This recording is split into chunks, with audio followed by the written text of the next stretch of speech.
Every good video game has a mascot. Pokemon has Pikachu, Mario has Mario, and this guy's still dead. Originally, my game was supposed to be about a jazz record shop where every record is a different level, and this guy was gonna sell you those records. But I had two problems with that. First is that I'm not making 12 jazz levels, and second is that I'm not making 12 jazz levels. So we're going to pivot away from that and make a new mascot that starts out looking a little disheveled, but eventually we kind of get there. So the old game had records, the new game has planets, and every planet is a different level. Every single one is going to have a different setting and different game mechanics. So if a rhythm game like that is something you're interested in, you should wishlist my game on Steam even if you do nothing else. Let's backtrack a little bit. Hi, my name is Nikita and I make video games. By the end of this video, I want to have a Steam page up and running for my game. There's a couple of things I need to do to get there. First, I need a name for the game. That's the first thing that Steam asks, and I think I've got a good one so far. Then there's a bunch of graphics store assets that we need to submit in different sizes. This is where the mascot comes in. You want something cute and identifiable on the promotional material, and that's not happening without a cool mascot. The easiest way to work something out, I thought, was to draw a bunch of small size guys so I don't have to spend too much time on each. At this point, I was mostly debating between having an alien guy or more of like an inanimate musical object that comes to life as the mascot. A little bit after I drew this guy, I realized he kind of looks like Mew. I sure hope the Pokemon man don't sue me, because that would be a little tragic for my indie game studio.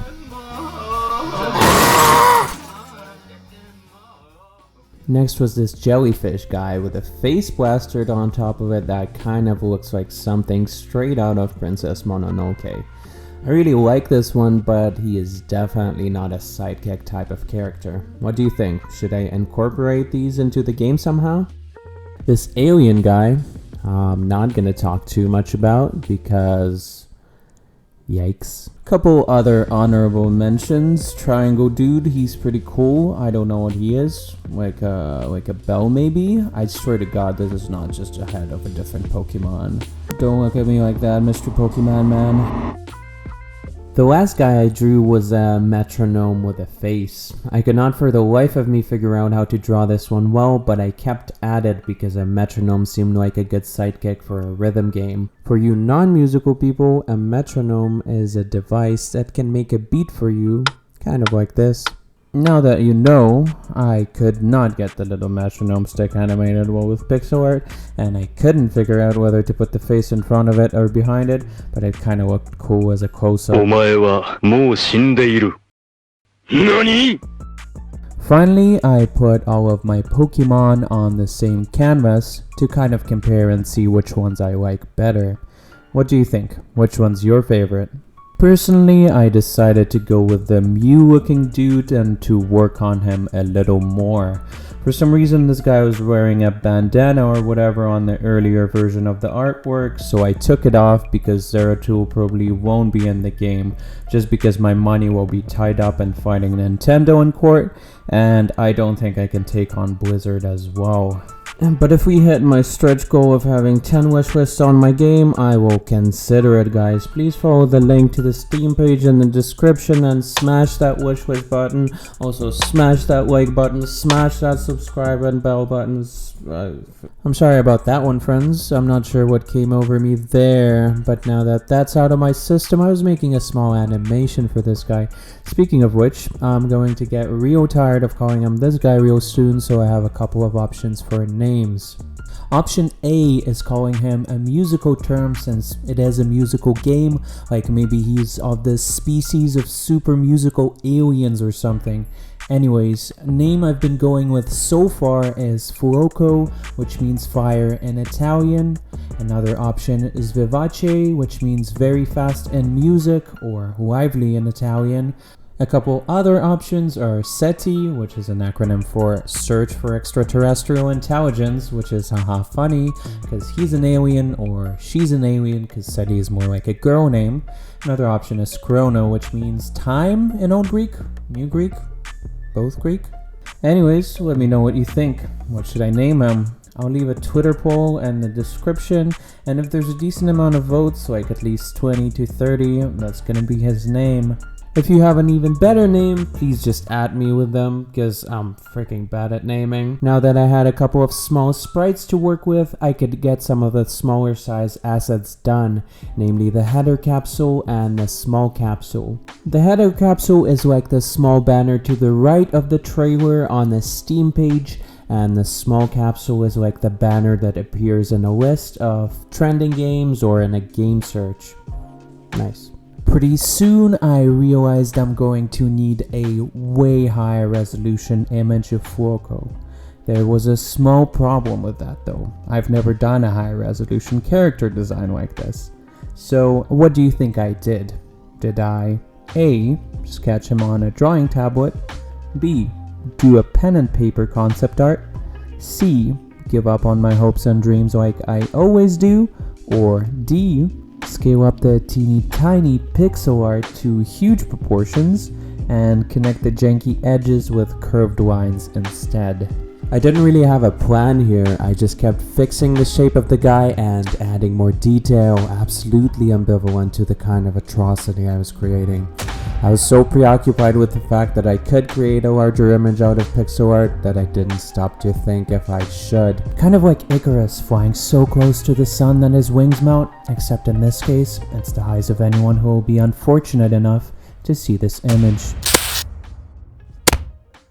This was honestly freaking difficult. I think he turned out okay in the end, but at this point there were so many things I hated about him. I think his nose was messed up, his legs looked weird, he wasn't jacked enough and he wasn't shirtless enough. This guy didn't have any visible abs or pubes. I gave him 6-pack abs, gave him some pubes. I'm just kidding, just messing around. Please still buy my game when it comes out. At this point I decided he was going to be like a mash of a bunch of animals like cats and mice and stuff, and I thought it'd be cool for him to have like upside down cat paws. And when I showed it to my girlfriend, she was like, you know, cat's paws face the other direction. So she thinks I'm an idiot, which is great, but I can't have the internet thinking the same thing, so I'm going to flip them right back. It was also really fun to see how the small version of this guy looked compared to the big version, but at this point I really needed a break from drawing him because it's been like 3 days and I was going a little cray-cray. So I decided to focus on making the level look more presentable because it's the only gameplay I have right now and I need a trailer. Specifically, there were some unfinished buildings in the scrolling background that needed to be upgraded from brown rectangles. The way I was doing these was mainly looking for some inspiration online and then condensing them into cartooned versions of themselves. This was very relaxing to do after having to deal with creating a full character. Get a little museum looking building and get a little shop looking building. When I do too many of these in a row, I kind of start freaking out that each building is not unique enough and I need to differentiate between them more. But I think this just comes with trying to draw them in the same style. You know what doesn't come in the same style? My Discord members. Everyone's got their own style and everyone has different experience levels. If you're interested in game development and are looking for a community of fellow game devs to share your journey with, you should come along. Link is in the comments. This one's my favorite. Kinda looks like something a mafia boss would live in. The last building I ended up drawing was this White House looking thing. I was considering redrawing some of the earlier ones that I didn't fully like, but I couldn't find any inspirations I thought were good online, so I just moved on. After adding all of the upgraded buildings to the level, it was looking way better. But I'm still a little worried that the background and the foreground blend in a little bit, so I might have to do something with that in the next video. But for now we're all set on buildings and I was ready to get back into drawing Fuoco. This guy seriously needed a nose job and a little liposuction to his face. He was a little cross-eyed, so I fixed all of those issues. Now it was time to make him look less like an oversized rat and more like an actual alien. To achieve that, I used a unique method of adding facial markings to aliens and replaced his stupid rat ears with way cooler ears that we have never seen before. Now that this guy was mostly complete, I could get back to finishing up the store page. There is still a couple of banners and other assets for me to finish. We already had the small, the header, and the vertical capsules done, so from the store assets we just needed some screenshots and a main capsule, which shows up if Steam decides to promote you on top of their page. I wasn't really painting anything for these, I was just putting together sprites I already had. Next was the library assets, which are used for when people actually buy your game. Can't forget about those, unfortunately. There was the library capsule, which shows up, you guessed it, in your library. And honestly, this loading screen on Steam took longer than it took me to make it. And finally, there was the library hero and the library logo. I was really excited to be done with the promotional materials, and the prospect of getting back to making the actual game was making me impatient. This was still probably one of the more fun parts of the process because you can literally see your game in a Steam library with a little play button just over there. If that doesn't get you pumped as a game developer, I don't freaking know what will. With that said, I was getting really close to finishing everything up. After I remade the header capsule, wrote all of the text descriptions for the game, and made a trailer, the Steam page was ready to go. I just needed to hit publish. And after a short wait of 3 to 5 business days in order for Valve to check that everything is in order, you can finally find my game on Steam.